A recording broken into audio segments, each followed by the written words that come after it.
Daniel Price stood at the large window of the diplomatic vessel, Horizon's Edge. He watched the stars pass by slowly as the ship moved through deep space. He had been a human ambassador for 15 years. He had seen many things. He had talked with many alien species.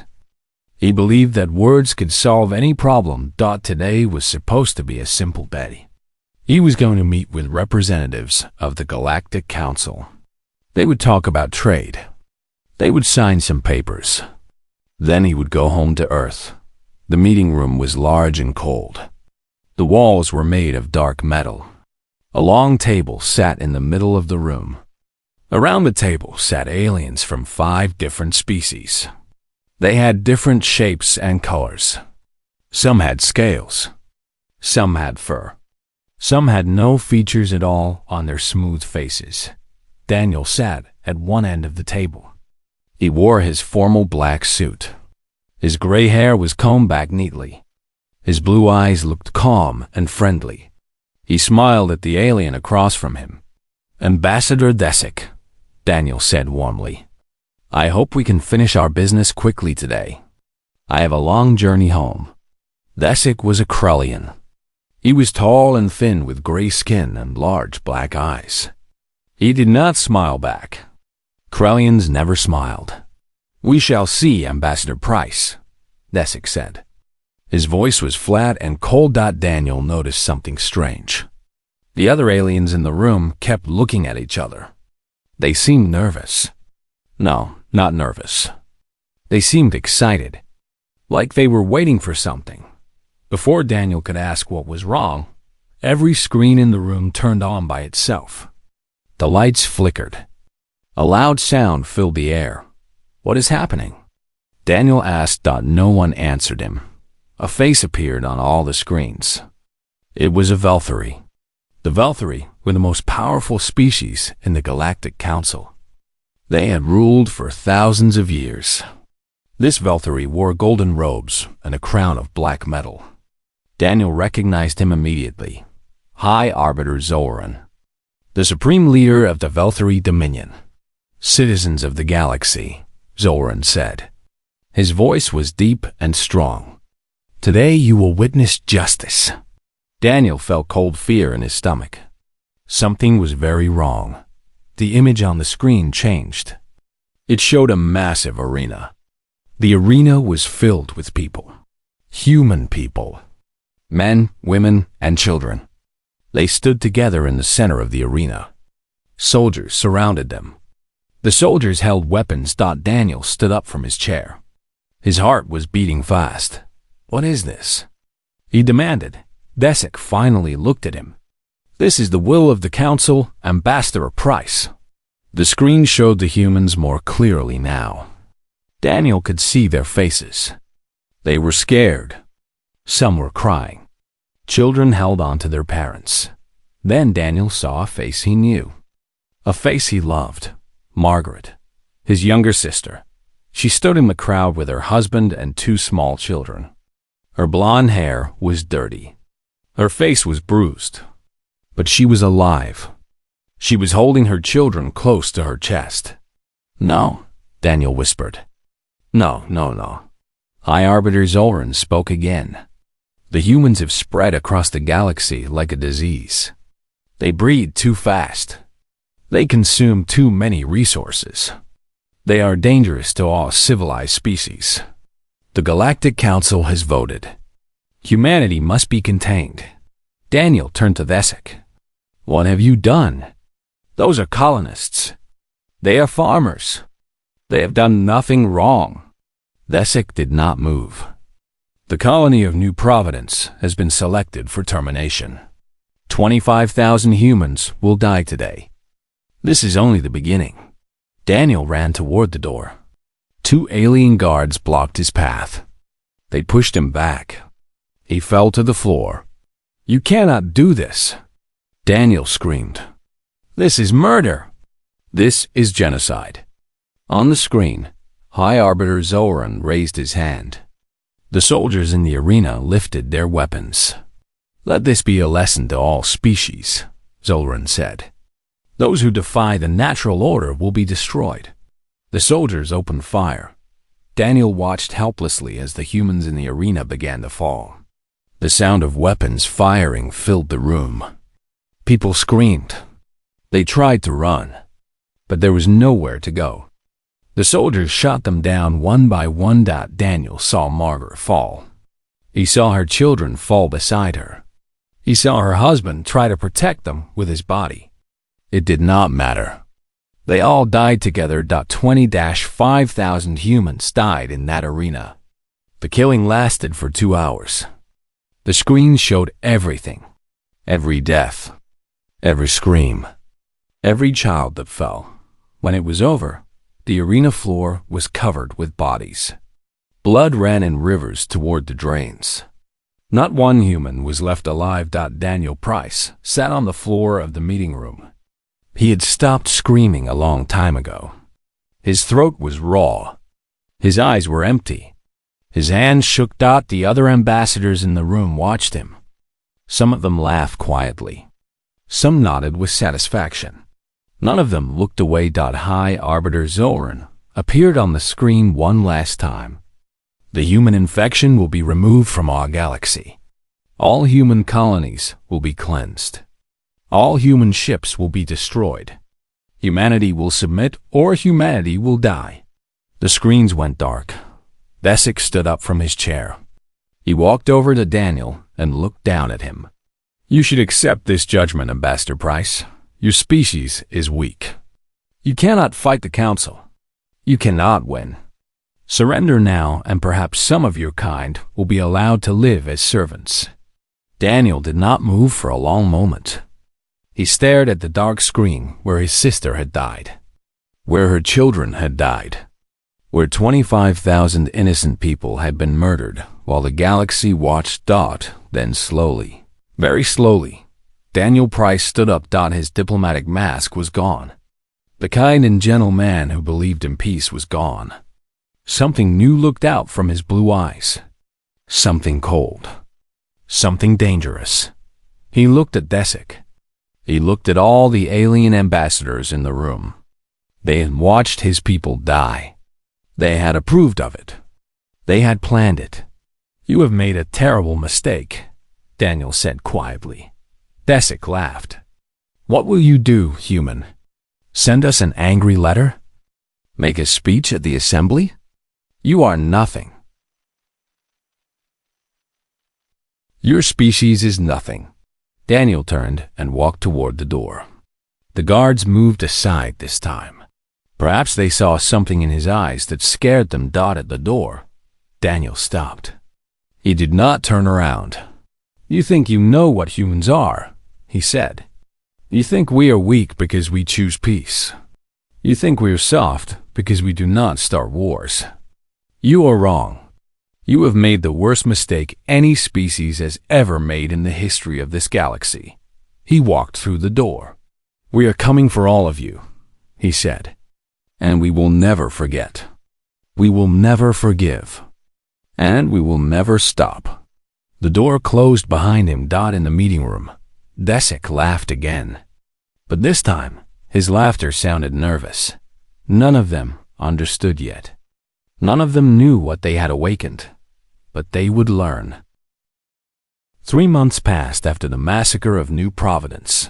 The Galactic Council waited for humanity to surrender. They expected crying. They expected begging. They expected humans to come on their knees and ask for mercy. Instead, humanity went silent. All human ships disappeared from galactic trade routes. All human ambassadors left their posts. All human colonies stopped communicating with alien worlds. It was like humanity had vanished from the galaxy. The Council was confused at first. Then they became confident. They believed they had broken the humans. They believed humanity was hiding in fear, waiting for death. They were very wrong. Deep beneath the surface of Earth, in a bunker that did not exist on any map, the leaders of humanity gathered. The room was massive. Hundreds of people sat in rows of seats facing a large stage. These were the members of the United Human Assembly. Presidents, generals, scientists, and commanders from every human colony. Daniel Price stood on the stage. He looked different now. He had lost weight. His face was hard. His eyes were cold. He wore a simple gray uniform instead of his diplomatic suit. 3 months ago, Daniel began, the Galactic Council murdered 25,000 of our people. They broadcast it for the entire galaxy to see. They laughed while our children died. The room was silent. Everyone remembered that day. Everyone had lost someone. They think we are broken, Daniel continued. They think we are hiding. They think we are preparing to surrender. He paused and looked across the room. They are wrong. A woman stood up from the front row. She was tall with short gray hair and a face marked by years of military service. Her uniform was decorated with medals. This was Admiral Catherine Cole, commander of Earth's naval forces. Show them, Catherine said. Daniel nodded. He pressed a button on the podium. The wall behind him lit up with images. The assembly gasped. The images showed shipyards hidden in asteroid fields. Hundreds of warships being built in secret.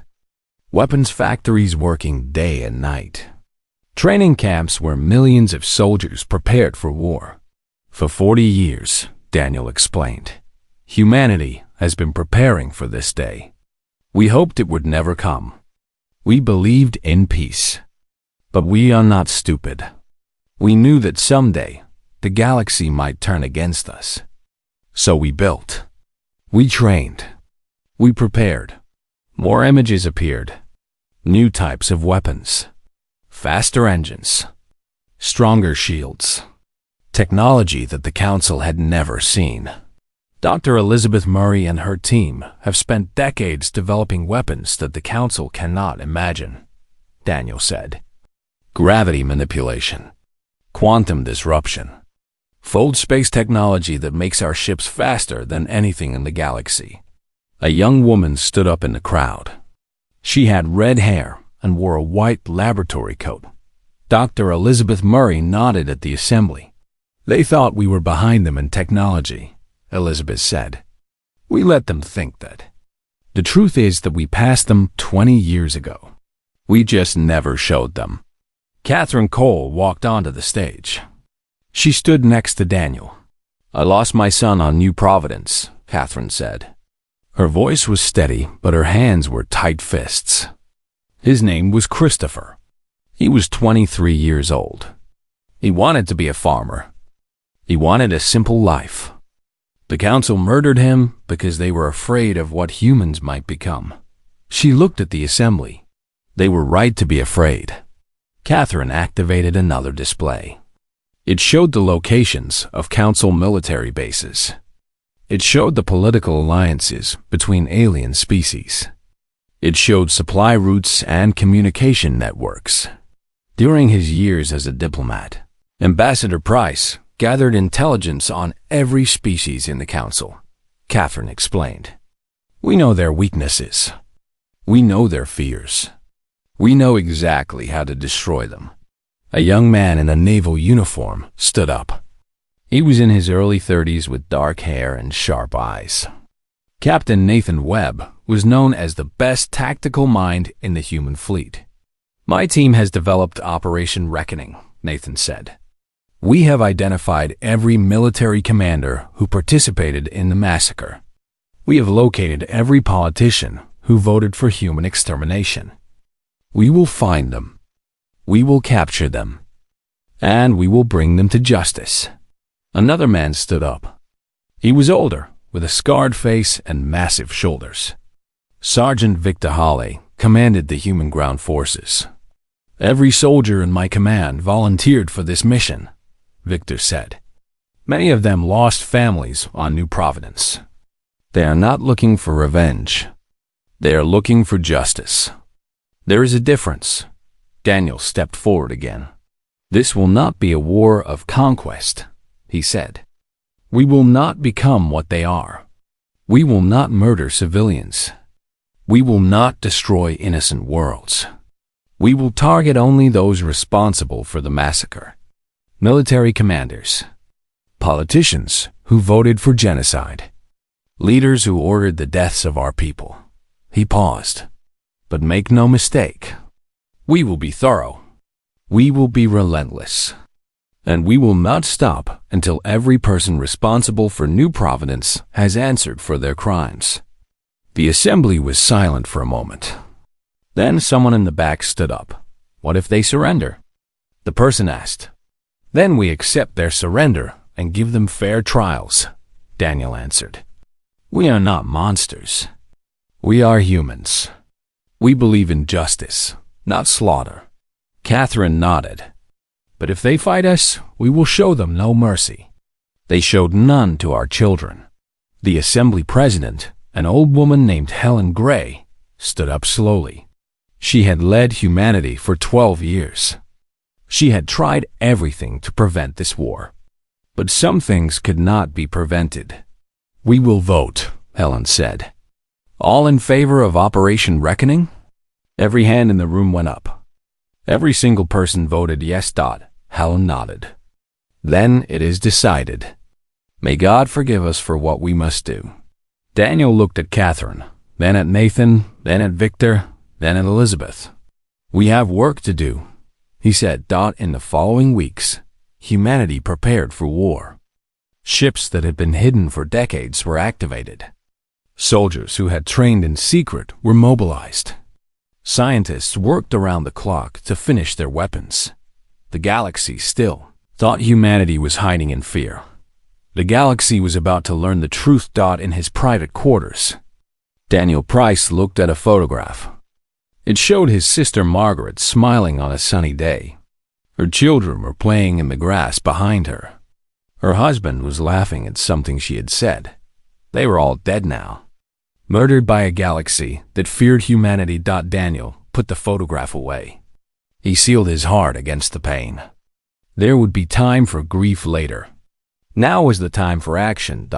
He walked to the command center where Catherine was waiting. The fleet is ready, Catherine reported.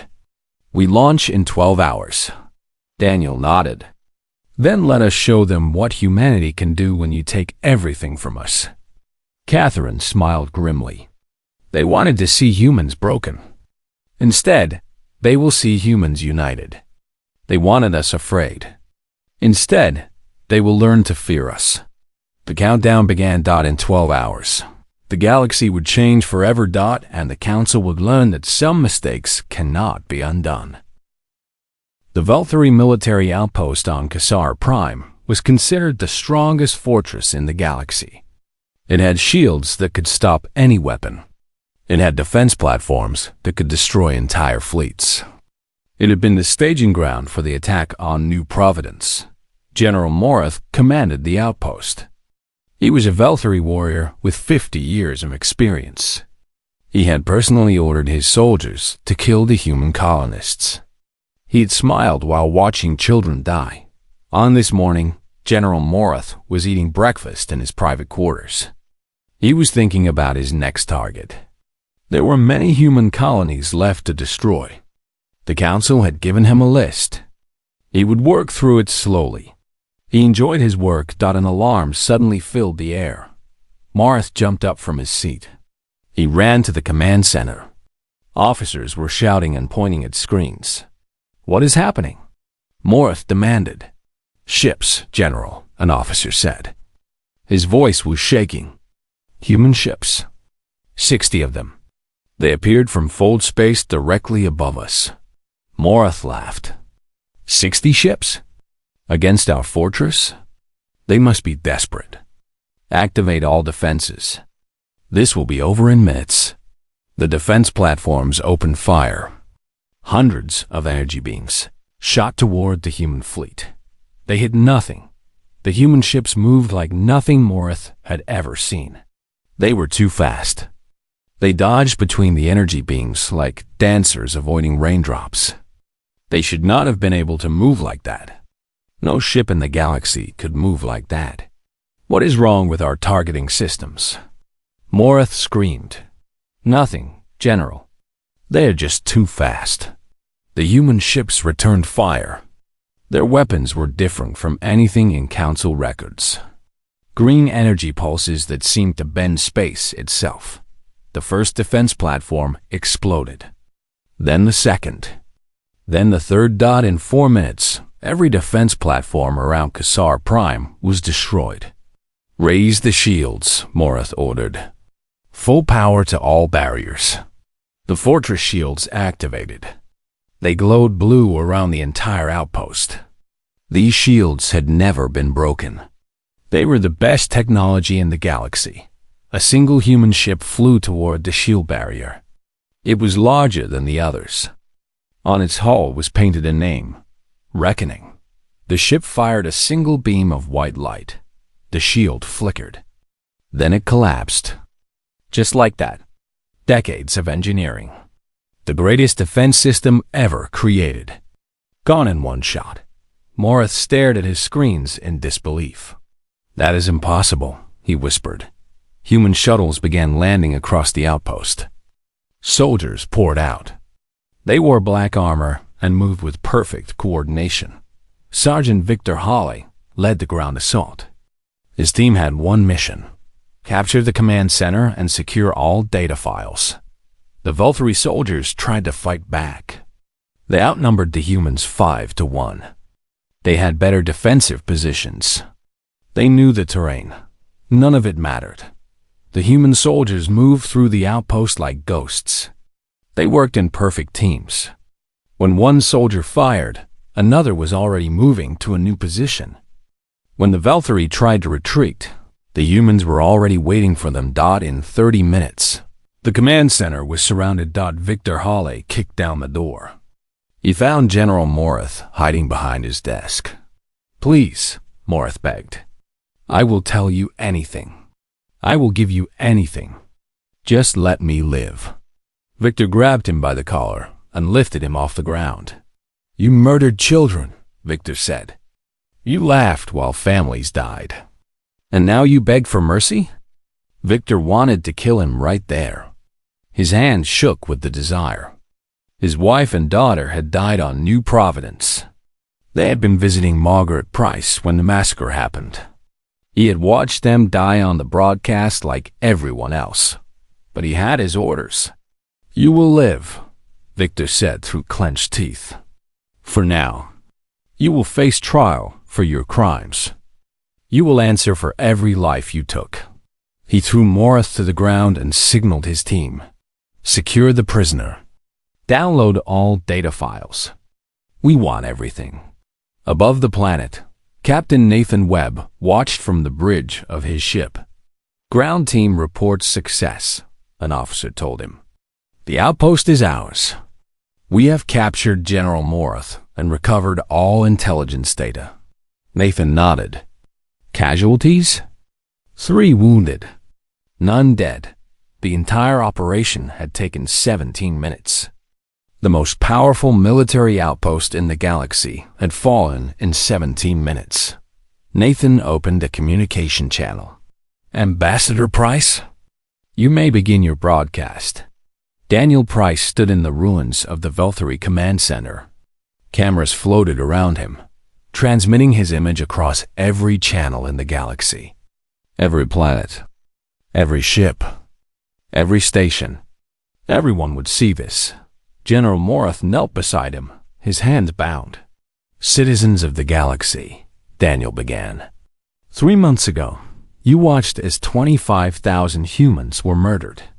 You saw children shot in the streets. You heard their screams. And most of you did nothing. He paused. Today, humanity responds. Daniel pulled out a data pad. On it was a list of names. These are the names of every human killed on New Providence. I am going to read them all. Every single one. You will know who they were. You will know what was taken from us. He began to read. Aaron Mitchell, age 42. Father of 3. He was a teacher. Amanda Brooks, age 7. She loved to paint pictures. Benjamin Torres, age 61. He built houses for people who needed them. The names went on and on. Daniel read each one clearly. He gave details about their lives when he had them. He made the galaxy listen. The reading took 4 hours. Daniel did not stop for water. He did not stop to rest. He read every name. When he reached the last page, he slowed down. Margaret Price, age 38. She was my sister. She loved gardening and baking cookies for her children. His voice shook slightly but did not break. Timothy Price, age 12. My nephew. He wanted to be a pilot. Sarah Price, age 9. My niece. She was afraid of the dark, but brave about everything else. Jonathan Price, age 40. My brother-in-law. He made my sister happy every day of their marriage. Daniel lowered the datapad. These were real people. They had dreams. They had families. They had futures. The Galactic Council took all of that away. Not because of anything they did, but because of what they were, human. He turned to General Morath. This man ordered the massacre. He watched it happen. He enjoyed it. He has been tried by human military tribunal and found guilty of crimes against humanity. Daniel looked directly into the cameras. The sentence is death. Victor Hawley stepped forward. He raised his weapon. General Morath screamed for mercy. The shot echoed across the galaxy. Daniel stepped over the body. You showed us how this game is played, he said to the watching galaxy. You broadcast our deaths as entertainment. Now we will broadcast your judgment as justice. He held up a data chip. This contains the names of every military commander and political leader who participated in the massacre or voted for human extermination. We know who you are. We know where you are. We are coming for all of you. He dropped a chip. Run if you want. Hide if you can. It will not save you. Humanity never forgets. And we never forgive genocide. The broadcast ended. Across the galaxy, chaos erupted. Council species accused each other of provoking humanity. Alliance members began withdrawing their support. Governments fell as citizens demanded answers. On Earth, people watched Daniel's broadcast with tears in their eyes. For the first time since the massacre, they felt hope. The war had begun, and humanity was winning. 6 months after the fall of Cassara Prime, the Galactic Council was falling apart. Human forces had struck 12 more military targets. Each attack was the same: fast, precise, and devastating. Human ships would appear from Fold space, destroy the defenses in minutes, and capture everyone responsible for the New Providence massacre. The trials were always fair. Evidence was presented. Witnesses were heard. The accused were allowed to speak in their own defense. But the evidence was overwhelming. The verdict was always the same: guilty. The executions were broadcast across the galaxy, just as the massacre had been broadcast. Some people called it cruel. Daniel Price called it justice. On the Krellian homeworld, Ambassador Thesic watched the latest trial on his viewing screen. A Krellian admiral was being convicted of providing ships for the massacre. The evidence showed he had volunteered for the mission. He had called it an honor. The admiral was executed at dawn. Thesic turned off the screen. His hands were shaking. He had voted for the massacre. His name was on the list. He knew the humans were coming for him. A message arrived on his communication device. It was from the Galactic Council Emergency Headquarters. We need you for a special mission, the message said. You knew the human ambassador. You can negotiate with them. Come to Station Theta 7 immediately. Thesic did not want to go. He wanted to hide. But hiding had not worked for anyone else. The humans found everyone eventually. Maybe he could make a deal. Maybe he could save himself. He boarded his ship and flew to Station Theta 7. Admiral Catherine Cole sat in her command chair aboard the human flagship Justice. Around her, officers monitored reports from across the galaxy. The Volthari fleet has retreated to their inner systems, an officer reported. The Krellians are requesting peace talks. The Morvani Empire has officially withdrawn from the Council, and requested human protection. Catherine nodded. The strategy was working. The Council Alliance was breaking apart. Species that had voted against the massacre were now siding with humanity. Species that had supported it were isolated and afraid. "What about High Arbiter Zoran?" Catherine asked. "He has disappeared. Intelligence suggests he fled to the Velthari homeworld. He believes we will not attack such a culturally important target." Catherine smiled coldly. "He believes wrong." Dr. Elizabeth Murray entered the bridge. She looked tired but satisfied. Her weapons had performed beyond expectations. The gravity manipulation systems had torn enemy ships apart. The quantum disruption fields had rendered enemy shields useless. "The new fold drive modifications are complete," Elizabeth reported. "Our ships can now jump directly into planetary atmospheres. No more waiting at the edge of systems." Catherine raised an eyebrow. "You can fold space inside a gravity well? That should be impossible." Elizabeth shrugged. "I told the physics it was possible. The physics decided not to argue." Despite everything, Catherine laughed. It felt strange to laugh. She had not laughed since her son died. But Elizabeth had that effect on people. "Ambassador Price has arrived at Station Theta 7, an officer announced. "The Krellians have sent a negotiator." Catherine stood up.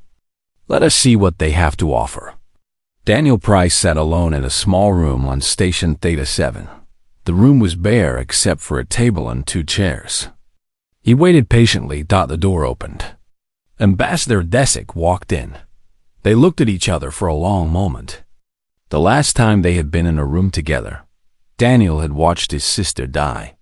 "Ambassador Price," Desic said carefully, "thank you for agreeing to meet." Daniel did not stand. He did not offer his hand. He simply gestured to the empty chair. "Sit," Desic said. He was nervous. His gray hands kept moving on the table surface. "I have been authorized to offer humanity full council surrender," Desic began. "All charges against humanity will be dropped. Full reparations will be paid. Human colonies will be protected by galactic law. We will give you everything you want." Daniel listened without expression. "And in return?" He asked. "You stop the attacks. You stop the trials. You let the past be the past." Daniel was quiet for a moment. "Let me show you something," he said. He placed a small device on the table. A holographic recording began to play. It showed a council meeting from before the massacre. The recording was from a spy camera. No one in the meeting knew they were being watched. In the recording, Desic stood before the council leaders.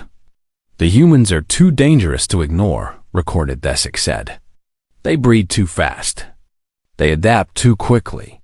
They learn our technology and improve it. If we do not act now, they will dominate the galaxy within a century." A council member asked, "What do you suggest?" "Extermination," recorded Desic answered. "Start with a small colony. Make an example. Show the humans what happens to species that threaten the natural order." "That seems extreme," another council member said. Desic in the recording laughed. "They are just humans. They are barely civilized. They will cry and beg, and then they will submit. They do not have the strength to fight back. Trust me, I have studied them. They are weak." The recording ended. Daniel looked at Desic. The Krellian's gray skin had turned pale. "You did not just vote for the massacre," Daniel said quietly. "You planned it. You suggested it. You convinced them that we would not fight back. 25,000 people are dead because of you." Desic opened his mouth to speak. Nothing came out. "My sister is dead because of you," Daniel continued. "Her children are dead because of you. And now you come here offering peace? Asking us to forget?" Daniel stood up slowly. He walked around the table until he was standing over Desic. "We will never forget," Daniel said. "We will never forgive. and you will answer for what you did." Desek tried to run. Human soldiers were waiting at the door. They grabbed him and held him in place. "You cannot do this," Desek screamed. "I am a diplomat. I have immunity. The council will not allow this." Daniel leaned close to him. "The council cannot protect you. The council cannot protect anyone. You made us into this. You turned a peaceful species into warriors. You created your own destruction." He stepped back. "Take him to the ship. He will stand trial like all the others." The soldiers dragged Desek away. His screams echoed down the corridor. Catherine Cole was waiting outside. She had watched the entire meeting through a security feed. "That was the man who watched you break," she said. "The man who laughed when your sister died." Daniel nodded. "Do you feel better?" Catherine asked. Daniel thought about it. "No," he admitted. "I thought I would. But Margaret is still dead. Her children are still dead. Nothing I do will bring them back." Catherine put a hand on his shoulder. "Then why do we continue?" "Because it is not about making us feel better," Daniel said. "It is about making sure this never happens again. It is about showing the galaxy that humanity cannot be slaughtered without consequence. It is about justice." He looked out a window at the stars. "And we are not finished yet. Zoran is still out there. The one who ordered the massacre. The one who broadcast it to the galaxy. Until he faces justice, this war continues." Catherine nodded. "We have located him. The Valkyrie homeworld. He thinks he is safe there. Then we will show him he is wrong," Daniel said. "Prepare the fleet. We end this." Catherine smiled grimly. "With pleasure." In the distance, human warships began to gather. The final battle was approaching, and Zoran would learn that nowhere in the galaxy was safe from human justice. The Valkyrie homeworld was called Valthur Prime. It was a beautiful planet of golden forests and silver oceans. The Valkyrie had lived there for 10,000 years. Their greatest temple stood on its mountains. Their most sacred places were hidden in its valleys. High Arbiter Zoran believed the humans would never attack such a place. He believed they would fear the political consequences. He believed they would respect the cultural significance. He was wrong about humans once. Again, the human fleet appeared in orbit around Valthur Prime at dawn. 200 warships surrounded the planet. They blocked every escape route. They jammed every communication signal. Admiral Catherine Cole stood on the bridge of the flagship Justice. She looked down at the beautiful world below. "This is Admiral Cole to all Valkyrie forces," she broadcast. "We are here for High Arbiter Zoran. He will face trial for the massacre of New Providence. Surrender him peacefully, and no one else needs to die. Resist, and we will take him by force." The response came quickly. "This is the Valkyrie Defense Command. Valthur Prime is sacred ground. You have no right to be here. Leave immediately or face destruction." Catherine looked at Captain Nathan Webb. "How many defense platforms?" 47. Plus a ground-based shield generator protecting the capital city. Catherine nodded. "Destroy the platforms. Leave the shield for now." Human ships moved into attack positions. The battle began. The Valkyrie platforms were strong, but not strong enough. Human weapons tore through their defenses. One by one, the platforms exploded. The Valkyrie fleet tried to counterattack, but human ships were too fast and too powerful. In 30 minutes, the orbital defenses were destroyed. "The capital shield is still active," Nathan reported. "We cannot land troops while it is running." "Where is the generator?" Catherine asked. "Underground, beneath the temple of the First Arbiter, their most sacred building." Catherine thought for a moment. The temple was important to the Valkyrie. Destroying it would hurt them deeply. But leaving it intact meant Zoran could hide behind it forever. Target the generator, she ordered. Precision strike only. Minimize damage to the temple structure. Nathan hesitated. Are you sure? The political consequences could be severe. They murdered 25,000 of our people and broadcast it as entertainment, Catherine said. I do not care about political consequences. A single beam of energy shot down from the flagship. It punched through the ground beside the temple and destroyed the generator below. The shield flickered and died. Human shuttles began descending toward the planet. Surface. Daniel Price was on the first shuttle down. He wore combat armor for the first time in his life. A weapon hung at his side. He had trained for weeks for this moment. Sergeant Victor Hollis sat across from him. His team of soldiers filled the shuttle. Stay behind me, Victor told Daniel. You are not a soldier. I know, Daniel said. But I need to be there when we find him. I need to look him in the eyes. Victor understood. He nodded. The shuttle landed in a plaza outside the High Arbiter's fortress. Velthari soldiers were waiting. They opened fire immediately. Human soldiers poured out of the shuttles. The battle was fierce but short. The Velthari fought bravely, but they were outmatched. Human weapons cut through their armor. Human tactics overwhelmed their defenses. In an hour, the fortress was surrounded. Victor led his team through the main gate. They moved room by room, floor by floor. Velthari guards fell before them. Some surrendered. They were taken prisoner and treated fairly. Finally, they reached the throne room. The doors were massive, made of gold and decorated with ancient symbols. Victor planted explosives and blew them open. Inside, High Arbiter Zoran sat on his throne. He was surrounded by his final guards. 20 of the best Velthari warriors, ready to die for their leader. You should not have come here, Zoran said. His voice echoed through the chamber. This is holy ground. You defile it with your presence. Daniel stepped forward. Victor tried to stop him, but Daniel pushed past. You broadcast the deaths of 25,000 humans as entertainment, Daniel said. You called it justice. You called us an infection. You murdered children and laughed about it. Zoran stood up from his throne. I did what was necessary.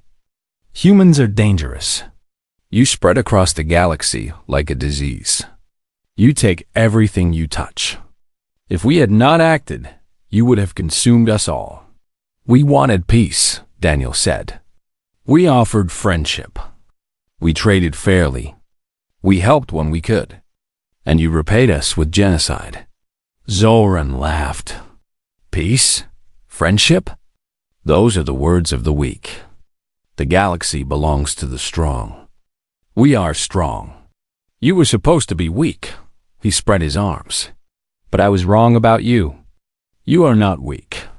You are monsters wearing the skin of civilization. You pretend to be peaceful, but underneath you are predators. I should have killed all of you when I had the chance. Daniel pulled out a small holographic projector. He activated it. The image showed his sister Margaret and her 2 children. They were smiling on a sunny day, happy, alive. Her name was Margaret, Daniel said. She was my sister. She wanted a simple life. A farm, a family. She never hurt anyone. She never threatened anyone. She just wanted to grow vegetables and raise her children in peace. He looked at Zoran. You killed her. You killed her husband. You killed her children. For what? Because you were afraid of what humans might become? Zoran stared at the image. For a moment, something flickered in his eyes. Not guilt, not regret, just recognition. He had killed so many humans that he could not remember their faces. But here was one, a mother and her children, dead because of him. I did what I had to do, Zoran said finally. I protected my people. Your people are defeated, Daniel replied. Your fleet is destroyed. Your allies have abandoned you. Your legacy will be remembered as the fool who awakened humanity. He put away the projector. You will stand trial. You will face justice. Not human justice. Galactic justice. Representatives from every species will judge you. The evidence will be presented for all to see. And when you are found guilty, you will be executed according to galactic law. The same law you claim to uphold when you murdered innocents. Zoran looked at his guards. They were outnumbered. They were outgunned. They could fight and die here, or they could surrender. Stand down, Zoran ordered his guards. There's been enough death. The guards lowered their weapons. Human soldiers moved in and secured them. Victor Hall personally put restraints on Zoran. I have waited months for this, Victor said quietly. You took my wife. You took my daughter. I could kill you right now and no one would stop me. Zoran said nothing. But I will not, Victor continued. Because we are not like you. We do not murder the helpless. We do not slaughter the innocent. We are better than you. And that is why we won. He pushed Zoran toward the door. Take him to the ship. The trial begins tomorrow. The trial lasted 3 weeks. Evidence was presented from every angle. Survivors testified. Documents were shown. Recordings were played. Zoran was allowed to defend himself. He claimed he had acted for the good of the galaxy. He claimed humans were the real threat. The judges were not human. They were representatives from 12 species, including some who had supported the council. They listened to everything. They deliberated for 5 days. The verdict was unanimous. Guilty of genocide. Guilty of crimes against sentient life. Guilty of violating every principle of galactic civilization. The sentence was death. Zoran was executed at dawn on a neutral station. The entire galaxy watched. There was no celebration. Just silence. Justice had been done. In the aftermath, the Galactic Council was dissolved. A new body formed called the Galactic Assembly. Humanity was given a permanent seat. A new law was passed making the extermination of any species the highest crime in the galaxy. Daniel Price returned to Earth. He visited a memorial wall in Washington. It was made of black stone and carved with 25,000 names. He found his sister's name, Margaret Price. Below it were her husband and children. Daniel touched the stone. It was cold under his fingers. Catherine Cole found him there an hour later. The assembly wants you to be the first human representative, Catherine said. They say you earned it. Daniel did not turn around. I do not want it. I know. But they need you. The galaxy needs someone to show them that humans are not monsters. That we fought for justice, not revenge. Daniel was quiet for a long time. They thought we were weak because we believed in peace, he finally said. They learned that our mercy was a choice, not a limitation. And when they took everything from us, we chose differently. He turned to face Catherine. But now the war is over. Now we must choose again. We can become what they feared. We can rule through strength and terror. Or we can be what we always wanted to be. A species that protects the weak. That stands for justice. That proves that power does not require cruelty. Catherine nodded. What do you choose? Daniel looked at the stars above. I choose to be what Margaret would have wanted. Someone who builds instead of destroys. Someone who protects instead of conquers. He took a deep breath. I will take the position. I will represent humanity. I will spend the rest of my life making sure that no species ever suffers what we suffered. No children will ever die like our children died. No families will ever be torn apart like ours were torn apart. He touched his sister's name one final time. I promise you, Margaret, your death will mean something. I will make it.